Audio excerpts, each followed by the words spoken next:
අහන්න කැමති නැද්ද භාග්‍යවතුන් වහන්සේ ගැන? කැමති වෙන්න ඕනි අහන්න. අපි නම් පුංචි කාලේ අපේ ජීවිතවල ඔය බාල චරිත වීර චරිත කරගත්තේ නැහැ. ඒ නිසා බාල චරිත වීර චරිත කරගන්න නැතුව ශ්‍රේෂ්ඨ චරිතයක් ජීවිතේ වීර චරිතය කරගත්තාම ළමයින්ට හරි පහසුවක් ඇති වෙයි. සමහරට අද නොතේරෙන දේ තව අවුරුදු 10ක් 15ක් ගිහිලා තේරෙවි. ඉතින් ඒ නිසා මේ කියන කාරණා බොහොම හොඳින් හිතට ගත්තාම ලොකු අස්වැසිල්ලක් දැනේවි ජීවිතයට. එනිසා ජීවිතයට බුදුරජාණන් වහන්සේගේ ධර්මයෙන් ලැබෙන මේ පිළිසරණ ලබන්න. ඕගොල්ලන්ට සතුටු නැද්ද?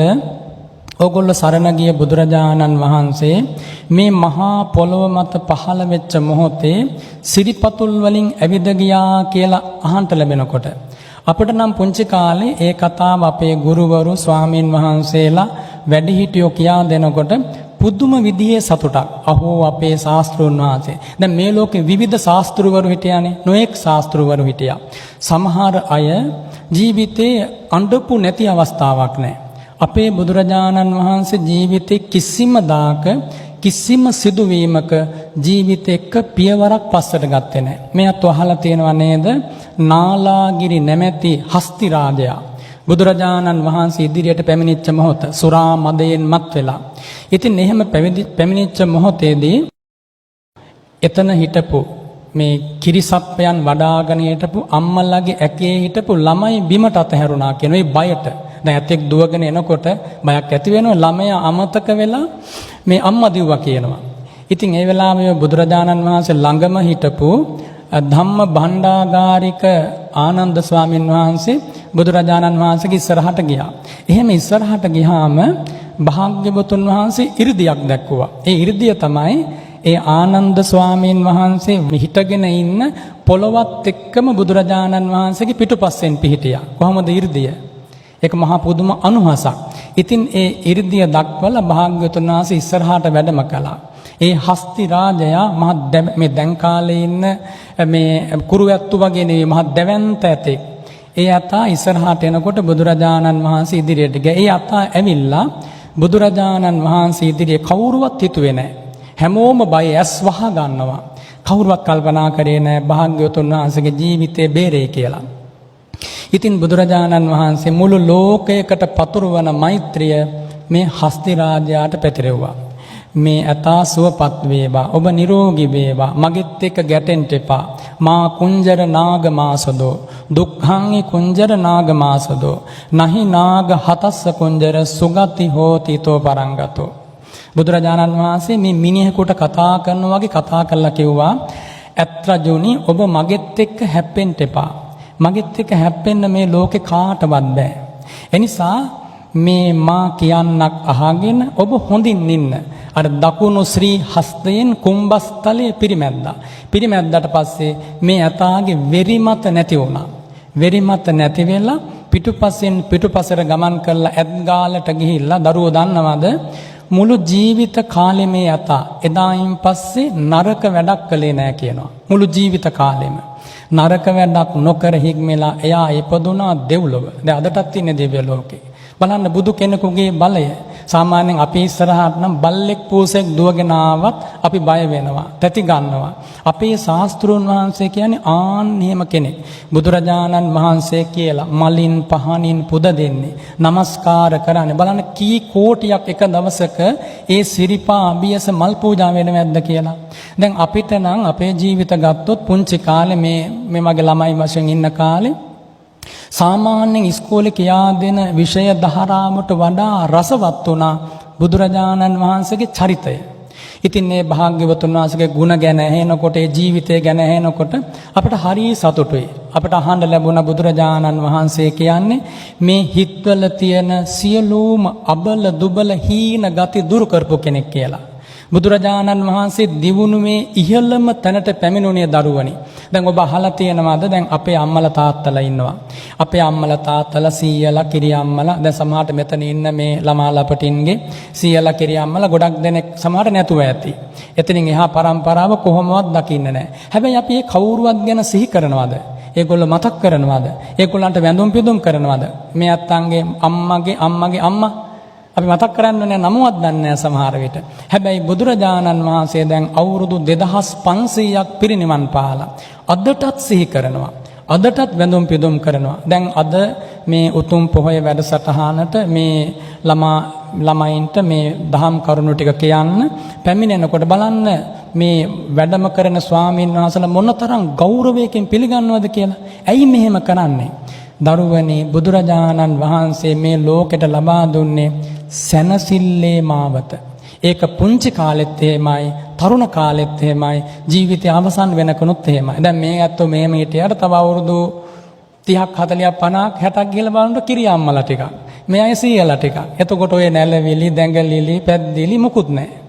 එතකොට ඔය තියෙන ගති මුකුත් නැහැ. ඔය තියෙන බලය, ඔය තියෙන ජවය මුකුත් නැහැ. කෙස් සිදිලා, ඔය තියෙන ලස්සන නැහැ. දැන් හරි ලස්සනයි මේ ළමාලා අපිට.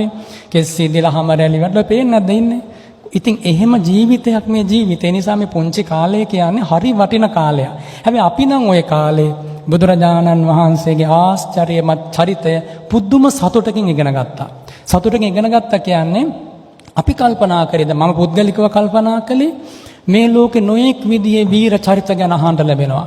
සමහරුන්ගේ ජීවිතවල පංචශීලයවත් නැහැ. හැබැයි මහා වීරයෝ මිනිස්සු පිළිගන්නවා.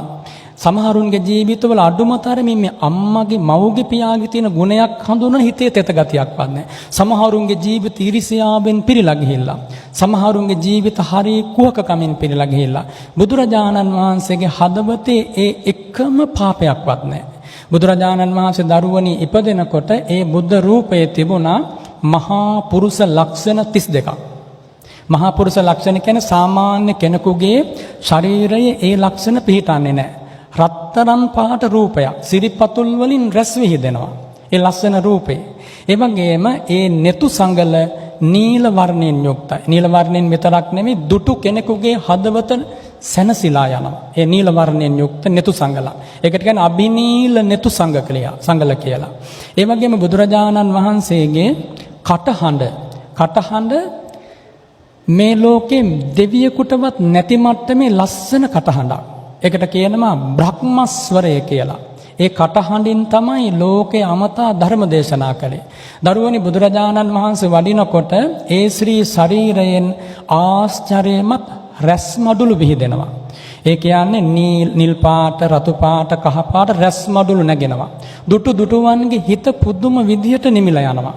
බුදුරජාණන් වහන්සේ අතුපැලටත් රජමැදුරටත් සමසේ පිණ්ඩපාතේ වඩිනවා. ඔය දවසක් දා බුදුරජාණන් වහන්සේ වඩින ලස්සන දැකලා වේදියක කියන පර්වතයේ හිටපු එක්තරා උකුස්සෙක් මේ උකුස්ස බලාගෙන හිටියා බුදුරජාණන් වහන්සේ දිහා. බලාගෙන ඉඳලා බුද්ධ රූපේ ලස්සන දැකලා ඒ ශාන්ත භාවය දැකලා බුදුරජාණන් වහන්සේගේ සිරිපතුල් අභියසට පියාඹගෙන ඇවිල්ලා ඒ සිරිපතුල් පියාපත් වලින් වහගත්තා. වහගෙන බුදුරජාණන් වහන්සේගේ මුව මඩල දිහා මොහොතක් බලා හිටියා. භාග්‍යතුන් වහන්සේ ළඟ හිටපු ස්වාමින් වහන්සේලාට දේශනා කළා, මහණෙනි බලන්න මේ වේදියක පර්වතයේ සිට පියාඹගෙන ඇවිල්ලා මගේ මේ සිරිපතුල් වසාගෙන සිටින මේ පක්ෂියා මට දක්වපු මේ ගෞරවයට අද ඉඳන් සුගතිය උපදිනවා කිව්වා. තිරිසන් ලෝක කියන්නේ දුගතියක්. තිරිසන් ලෝකෙ ඉපදිච්ච අයට මේ වගේ බණහන් තෙන්න ලැබෙන්නේ නැහැ. තිරිසන් ලෝකෙ ඉපදිච්ච අයට ওই විදියට වස්ත්‍ර ඇඳගෙන ඇඳුම් ඇඳගෙන ওই විදිය ජීවිතයක් ලැබෙන්නේ නැහැ. තිරිසන් ලෝක කියන්නේ දුගතිය. බොහෝ දුක් විඳින සිද්ධ වෙන තැන. ඒ තිරිසන් ලෝකෙන් එයා අත මිදෙනවා. කල්ප ලක්ෂයක් සුගතිය යනවා. කල්ප ලක්ෂයක් සුගතිය ගිහිල්ලා කවදා හෝ දවසක මෙයා පසේ බුදු වෙලා සසරින් අත මිදෙනවා කිව්වා. කල්ප ලක්ෂයක්. දරුවෝ දන්නවද මේ ලෝකයේ කාලයේ මනින අපට දේශනා කරපු බුදුරජාණන් වහන්සේ වදාළ දිගම මිම්ම තමයි කල්පය කියලා කියන්නේ. කල්පය. අපි දන්නේ අපිට මතක තියෙන්නේ අපි දන්නේ අවුරුදු 100ක් 200ක් 3000ක් උපරිම 4000ක් වෙයි. කල්පයක් කියලා කියනකොට භාග්‍යතුන් වහන්සේ දේශනා කරන උපමාවකින් සතපුම් 16ක් දිග, සතපුම් 16ක් උස, සතපුම් 16ක් පළල ගල් පර්වතයක් තියෙනවා. සතපුම් 16ක් දිග පළල උස තියෙන ගල් පර්වතයක්. ඒ ගල් පර්වතයේ කිසිම තැනක් පැලිලා නැහැ. ඒ ගල් පර්වතයේ කිසිම තැනක සිදුරක් නැහැ. මේ ගල් පර්වතය වෙන කිසිම හේතුවකින් ගෙවෙන්නේ නැහැ. ඒ කියන්නේ වැස්සෙන් ගෙවෙන්නෙත් නැහැ, අවුවෙන් ගෙවෙන්නෙත් නැහැ. එහෙම උපකල්පනය කරන්න. මේ ගල් පර්වතය අවුරුදු 100කට වතාවක් ඊටාම සුමට සලුවකින් පිරිමදිනවා. අවුරුදු 100කට වතාවක් තමයි ගල් පර්වතය පිරිමදින්නේ. ඔය කනකර පරඳින රත්තරන් ආභරණයක් බොහොම සුමටව පිරිමදිනවා වගේ පිරිමදිනවා. අවුරුදු 100කට වතාවක් පිරිමදිනකොට මේ ගල් පර්වතයෙන් කොච්චර කොටසක් ගෙවෙයි කියලා හිතනවද? ඇස්සට තියා කොහොමවත් හිතා ගන්න. ඇත්තටම ගෙවෙන්නේ නැති මට්ටම. එතකොට ඒ විදියට 100ක් අවුරුද්දකට වතාව බැගින් සුමට වස්ත්‍රයකින් පිරිමැදලා කවදා හෝ දවසක මේ ගල් පර්වතයේ ගෙවිලා නැති වෙලා නොපෙනී යනවා. මේ ළමයින්ට හිතා ගන්න පුළුවන්ද කොච්චර කාලයක් ගත වේද කියලා? අවුරුදු 1000කින් වේද? ලක්ෂයකින්, කෝටියකින්, කෝටි ප්‍රකෝටියකින් ඒත් හිතන්න බෑ. එතකොට බුදුරජාණන් වහන්සේ දේශනා කරනවා එච්චර කාලයක් ගෙවුණත් කල්පයක් ගෙවෙන්නේ නැහැ කියලා.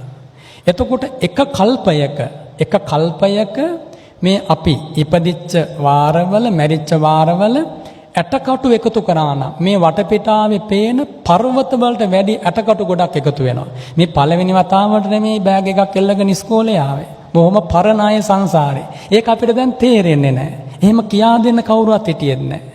දැන් මේ වගේ නෙමෙයි මේ දැන් වර්තමානයේ තියෙන අධ්‍යාපන ක්‍රමය තුල එහෙම ආධ්‍යාත්මික ප්‍රවේශයක් ලොකුවට නැහැ. මහා තරංගයකට පොරයකට දික්කල මොකක්ද අරමුණක් ලබා දෙනවා. ඒ අරමුණ වෙනුවෙන් අර ගවරුන් දක්කනවා වගේ මහා පුදුම වෙහසක්.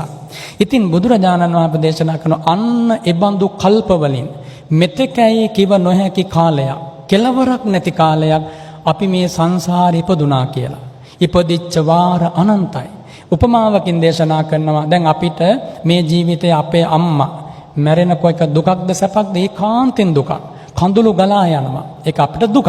ඒ අම්මා මැරිච්ච වාරවල සංසාරේ ඒ අම්මම තමන්ගේ අම්මා වෙලා වෙන අම්මලා නෙමෙයි. ඒ අම්මම තමන්ගේ අම්මා වෙලා ඉපදිච්ච වාරවල ගලාගෙන ගියපු කඳුළු එකතු කරා නම් 4 මහා සාගරයේ ජලියට වැඩි කියලා. හිතන්නත් පුළුවන්ද?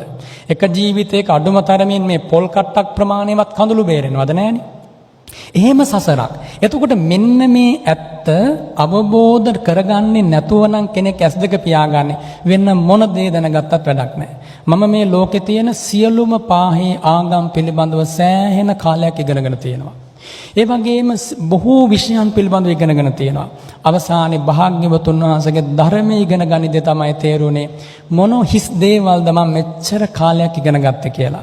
ඉතින් දරුවනි අන්න එහෙම සංසාරයක ඉපදී දිර දිරා මෙරි යන ගමනක තමයි අපි මේ විදිහට මේ නතර වෙලා ඉන්නේ. මේක අවසාන ජීවිතෙන් වෙන්න බෑ. තවත් සංසාරේ යන්ත වෙන්න පුළුවන් මගඵල ලැබුවේ නැත්තම්.